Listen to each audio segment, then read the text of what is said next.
ഇന്ന് നമുക്ക് നല്ല പഴുത്ത വരിക്കച്ചക്ക കൊണ്ട് ചക്കപ്പഴംപൊരി ഉണ്ടാക്കാം. നല്ല സൂപ്പർ ടേസ്റ്റാണ്. അതേപോലെ തന്നെ വളരെ എളുപ്പത്തിൽ തന്നെ തയ്യാറാക്കി എടുക്കാനും പറ്റും. അതിനുവേണ്ടി കുറച്ച് ചക്ക ഞാൻ ക്ലീൻ ചെയ്തെടുത്ത് വെച്ചിട്ടുണ്ട്. ഇതേപോലെ അതിൻ്റെ പോളകളെല്ലാം കളഞ്ഞ് റെഡിയാക്കി വെച്ചിട്ടുണ്ട്. ഇനി നമുക്കത് മുക്കി പൊരിക്കാൻ വേണ്ടി ഒരു ബാറ്റർ തയ്യാറാക്കാം. ഒരു ബൗളിലേക്ക് ഒരു തവി വറുത്ത അരിപ്പൊടി ഇട്ട് കൊടുക്കാം. ഇത് ഇടിയപ്പത്തിനും അപ്പത്തിനും ഒക്കെ എടുക്കുന്ന പോലത്തെ വറുത്ത അരിപ്പൊടിയാണ്. ഇനി ഇതിലേക്ക് 2 ടേബിൾ സ്പൂൺ മൈദ ചേർത്ത് കൊടുക്കുക. അപ്പോൾ ഏകദേശം മൈദയും അരിപ്പൊടിയും തുല്യ അളവിലായിരിക്കണം.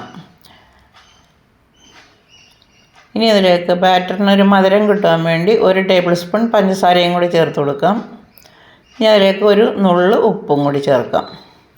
ഒരു 1/4 ടീസ്പൂൺ മഞ്ഞൾപ്പൊടിയും കൂടി ചേർക്കാം. എന്നിട്ടെല്ലാം കൂടി ഇത്തിരി വെള്ളം ഒഴിച്ച് നന്നായിട്ടൊന്ന് മിക്സ് ചെയ്യുക. ഒട്ടും കട്ടകളില്ലാതെ മിക്സ് ചെയ്യണം. ഒരു വിസ്ക് ഉപയോഗിച്ച് നമ്മൾ മിക്സ് ചെയ്യണമെങ്കിൽ ഒട്ടും തന്നെ കട്ടകൾ ഉണ്ടാവില്ല. പെട്ടെന്ന് തന്നെ നമുക്കിത് ഈ ബാറ്റർ തയ്യാറാക്കി എടുക്കാനും പറ്റും. ഇപ്പോൾ വെള്ളം കുറേശ്ശെ ഒഴിക്കുക. വെള്ളം കൂടിപ്പോരുത്.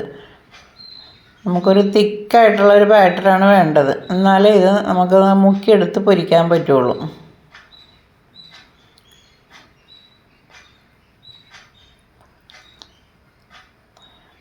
ഇതേപോലെ നല്ല തിക്കായിട്ടുള്ള ബാറ്റർ തയ്യാറാക്കാം.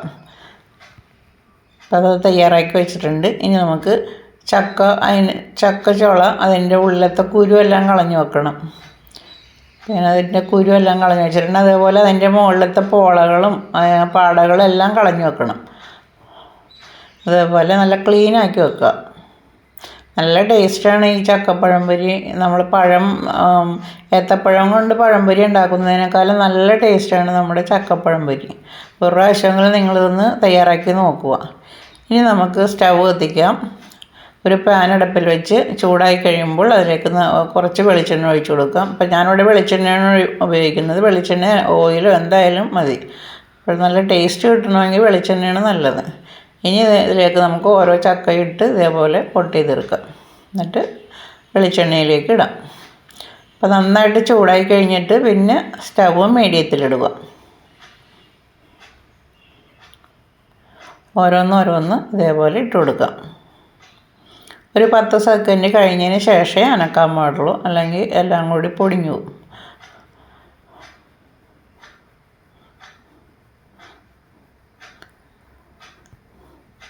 ഒരു 10 സെക്കൻഡ് കഴിയുമ്പോൾ നമുക്കിതൊന്ന് ഇളക്കിയിട്ട് കൊടുക്കാം. ഒന്ന് വിടിയിച്ചിട്ട് തിരിച്ചിട്ട് കൊടുക്കാം.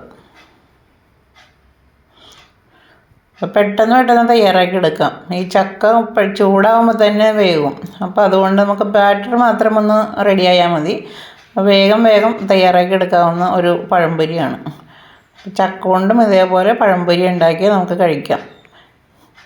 ഇനി വരുന്നതൊക്കെ ചക്കയുടെ സീസണാണ്. എല്ലാവരുടെയും വീട്ടിലുണ്ടാവും ചിലപ്പോൾ ചക്ക. അതുപോലെ നമ്മൾ വാങ്ങിക്കുകയും ചെയ്യും. എപ്പോഴും നമ്മൾ ചക്ക പുഴുക്കൊക്കെ ഉണ്ടാക്കുന്ന സമയത്ത് ഇതുപോലെ പഴുത്ത ചക്ക ഇട്ട് ഇതേപോലെ ഇരിക്കണം. അതേപോലെ വരിക്കച്ചക്ക ഇരിക്കണം. വരിക്കച്ചക്ക കൊണ്ട് ഉണ്ടാക്കുമ്പോഴാണ് ഇതിന് സ്വാദ്. ഇതേപോലെ റെഡിയാക്കി വേഗം കൊടുക്കാം. അപ്പോൾ നമ്മുടെ ആദ്യത്തേത് റെഡി ആയിട്ടുണ്ട്. നമുക്ക് എടുക്കാം. ഇത് ചെറിയ ചുളയാണ്. അതാണ് ചെറിയ പഴംപൊരി. നല്ല സുന്ദരി പഴംപൊരിയല്ലേ. നല്ല ഭംഗിയുണ്ട് കാണാനായിട്ട്. ഇനി അതിൻ്റെ വേസ്റ്റൊക്കെ അതിനകത്ത് കിടപ്പുണ്ടെങ്കിൽ അതെല്ലാം മാറ്റിയിട്ട് അടുത്തതിടാം. അപ്പോൾ പെട്ടെന്ന് റെഡിയാക്കി എടുക്കാം. അപ്പോൾ കുട്ടികൾ ക്ലാസ് വിട്ട് വരുമ്പോഴൊക്കെ നമ്മുടെ വീട്ടിൽ ചക്കയൊക്കെ വാങ്ങിച്ചിട്ടുണ്ടെങ്കിലോ ഒക്കെ ഇതേപോലെ കുറച്ചെടുത്തിട്ട് നമ്മൾ പഴംപൊരി ഉണ്ടാക്കുന്ന പോലെ തന്നെ പൊരിച്ചെടുക്കാം. ഏത്തപ്പഴം കൊണ്ട് നമ്മൾ തയ്യാറാക്കുമ്പോൾ നമ്മളതിനകത്ത് കറുത്ത എള്ളൊക്കെ ചേർക്കാറുണ്ട്. പക്ഷേ ഇതിനകത്ത് ഇതിൽ നമ്മൾ എള്ള് ചേർക്കരുത്. എള്ള് ചേർക്കുമ്പോൾ ഇതിനൊരു ടേസ്റ്റ് ഉണ്ടാവില്ല. അപ്പോൾ ഞാൻ എള്ള് ചേർത്ത് തയ്യാറാക്കി നോക്കിയിട്ടുണ്ട്. അപ്പോൾ നമുക്കത് കടിക്കുമ്പോൾ അതെനിക്ക് ഇഷ്ടപ്പെട്ടില്ല. അപ്പം മിക്കവാറും അത് നമുക്ക് അത്ര ടേസ്റ്റ് ഉണ്ടാവില്ല. അപ്പോൾ ചക്ക നമുക്ക് വെറുതെ കഴിക്കാനും നല്ല ടേസ്റ്റല്ലേ. അപ്പോൾ ഇതേപോലെ ഉണ്ടാക്കി നല്ല അടിപൊളിയായിട്ട് കഴിക്കാനായിട്ട് നമുക്ക് പറ്റും. നല്ല ടേസ്റ്റാണ്. പ്രത്യേക ഒരു സ്വാദാണ്. ചക്ക എങ്ങനെ കഴിച്ചാലും സൂപ്പറാണ്. പഴംപൊരിയും കൂടി ഉണ്ടാക്കി കഴിച്ചാൽ നല്ല അടിപൊളിയായിരിക്കും. അപ്പോൾ ഇതേപോലെ നമുക്ക് എല്ലാം റെഡിയാക്കി എടുക്കാം. അപ്പോൾ ഈ റെസിപ്പി ഇഷ്ടമായാൽ ലൈക്ക് ചെയ്യുക, കമൻറ്റ് ചെയ്യുക, ഷെയർ ചെയ്യുക, സബ്സ്ക്രൈബ് ചെയ്യാത്തവർ സബ്സ്ക്രൈബ് ചെയ്തൊന്ന് സപ്പോർട്ടും കൂടി ചെയ്യുക. ഇത് വളരെ പെട്ടെന്ന് തന്നെ നമുക്ക് തയ്യാറാക്കി എടുക്കാൻ പറ്റും. വേഗം റെഡിയാക്കി എടുക്കാം.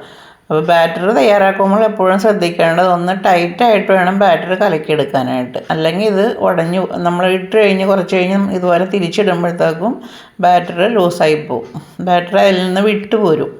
അപ്പോൾ ബാറ്റർ തയ്യാറാക്കുന്നത് മാത്രം ഒന്ന് ശ്രദ്ധിച്ചാൽ മതി. അപ്പോൾ നല്ല അടിപൊളി പഴംപൊരി ഞാനെല്ലാം റെഡിയാക്കി എടുത്തിട്ടുണ്ട്. നിങ്ങൾക്കിത് ഇഷ്ടമായെന്ന് വിചാരിക്കുന്നു. ഉണ്ട് ചെറിയ ചക്കപ്പഴം പൊരിയാണ് ഇത്. നമുക്ക് ഒന്ന് കഴിച്ച് നോക്കാം. നല്ല അടിപൊളി സൂപ്പർ ടേസ്റ്റാണ്. അപ്പോൾ എല്ലാവരും ചക്ക കിട്ടുമ്പോൾ ഇതേപോലെ ഒന്ന് തയ്യാറാക്കി നോക്കുക. അടുത്ത ഈസി റെസിപ്പിയുമായി ഞാൻ അടുത്ത ദിവസം വരുന്നതാണ്. എല്ലാവരും ഒന്ന് ഉണ്ടാക്കി നോക്കുക.